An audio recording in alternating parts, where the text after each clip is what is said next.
างการกัมพูชีในประเทศคนไทยครั้งใหญ่จำนวน600 คนออกนอกประเทศทันทีซึ่งเป็นหนึ่งในมาตรการเรื่องของการปราบปรามแก๊งสแกมเมอร์ Time to share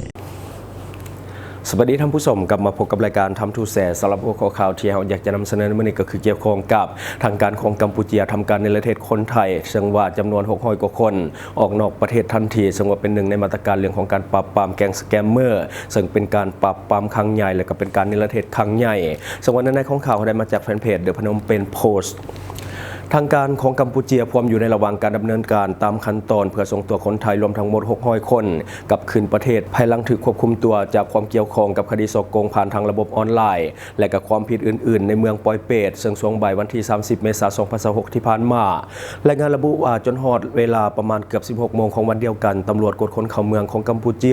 ได้ทยอยขนส่งกลุ่มคนไทยดังกล่าวไปยังด่านชายแดนเพื่อดำเนินการในประเทศออกนอกประเทศตามกฎหมายกวดค้นเข้าเมือง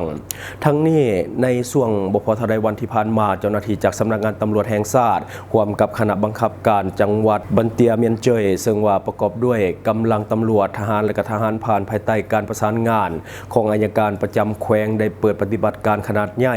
กวาดล้างอาชญากรรมทางเทคโนโลยีในหลายจุดของเมืองปอยเปตในระหว่างปฏิบัติการพบว่ามีคนต่างประเทศจำนวนหลายโดยส่วนใหญ่จะเป็นคนจีนพยายามที่จะแล่นหลบหนีออกจากอาคารเพื่อหลีกเลี่ยงการกวดสอบเหตุให้เจ้าหน้าที่ต้องได้ยิงปืนขึ้นฟ้าหลายนัดเพื่อควบคุมสถานการณ์และป้องกันการหลบหนีดังกล่าว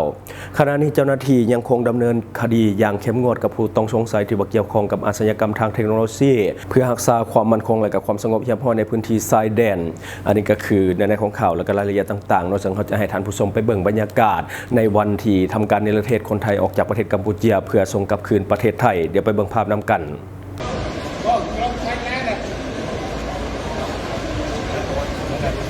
เอาโชว์นี่พิคาเนโน่นี่ท่าน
นี่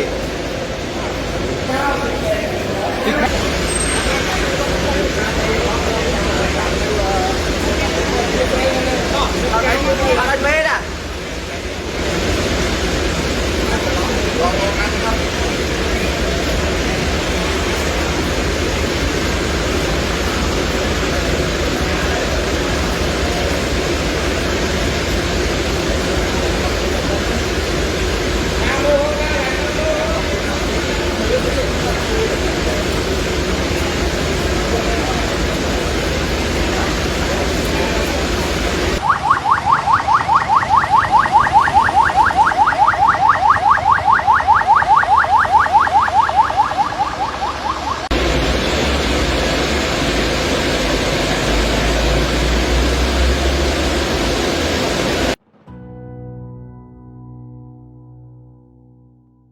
และที่ผ่านไปก็คือภาพบรรยากาศในการเนรเทศคนไทยออกจากกัมพูชีกลับคืนประเทศไทยในบัดนี้มาต่ออีกหนึ่งข่าวที่เกี่ยวข้องกับเรื่องของการเนรเทศคือกันแต่ว่าผ่านไปก็จะเป็นคนไทยแต่บัดนี้ก็จะมีคนจีนอีกก็คือ156 คนที่ว่าถูกเนรเทศออกจากกัมพูชีที่พัวพันกับคดีต้มตุนทางออนไลน์คือกันกับคนไทยจำนวน600 คนซึ่งวันนั้นของข่าวได้มาจากแฟนเพจกัมพูชีทเมเดลี่ กรมสืบสวนและก็ปฏิบัติการระเบียบการโดยการร่วมมือกับสถานทูตจีนประจำกัมพูเชียได้สืบต่อดำเนินการในประเทศคนสัญชาติจีนจำนวนทั้งหมดแม่น156 คน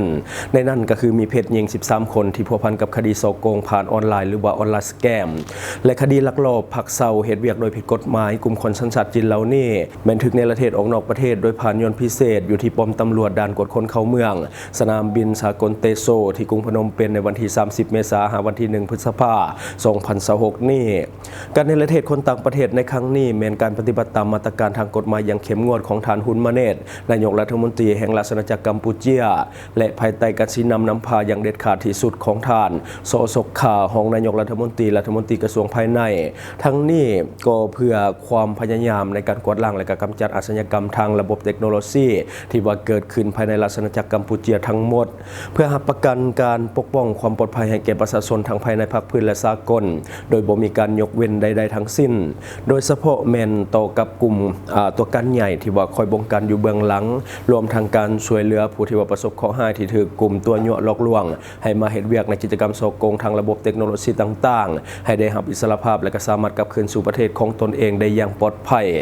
อันนี้ก็คือในของข่าวเกี่ยวกับเรื่องของการในประเทศคนจีนและก็คนไทยออกนอกประเทศกัมพูเชียซึ่งหลังๆมาได้สังเกตว่ากัมพูเชียมีความจริงจังหลายขึ้นและก็มีการปราบปรามหลายขึ้นในทุกพื้นที่ของกัมพูเชียซึ่งการยังบ่ทันได้หมดเถื่อในแต่ละครั้งที่ว่ามีการปราบปรามก็สามารถที่จะจับได้จำนวนหลายตัวอย่างคือคนไทยที่ว่าจับได้ในครั้งนี้ก็คือ600 กว่าคนและก็คนจีนอีกจำนวน100 กว่าคนซึ่งว่ายังบ่ได้มีวี่แววว่ามันจะหมดไปแต่อย่างไรก็ตามเอาใจช่วยคนกัมพูเชียและก็ทางการกัมพูเชียในการที่จะปราบปรามสแกมเมอร์ให้หมดไปเพื่อที่จะพิสูจน์ตนเองในสายตาชาวโลกว่ากัมพูเชียปลอดภัยจากเรื่องของสแกมต่างๆเนาะอันนี้ก็คือสิ่งที่เก็บมาเล่าสู่ฟังหวังว่าท่านจะได้รับสาระดีๆสำหรับท่านที่ว่าเบิ่งรายการเฮาอยู่คิดเห็นจะได้กับสิ่งที่ว่านำเสนอไปก็อย่าลืมฝากไว้ภายใต้คอมเมนต์ของเฮาและข้าพเจ้าจะเข้าไปอ่านด้วยตนเองขอขอบใจ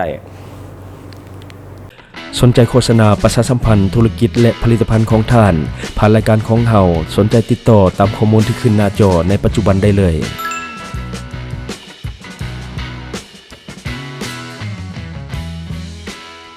อยู่เมืองลาวใช้แต่เงินกีบลาวและส่งเสริมผลิตภัณฑ์ภายในเพื่อลดพรการนำเข้าสินค้าและแก้ปัญหาเงินตา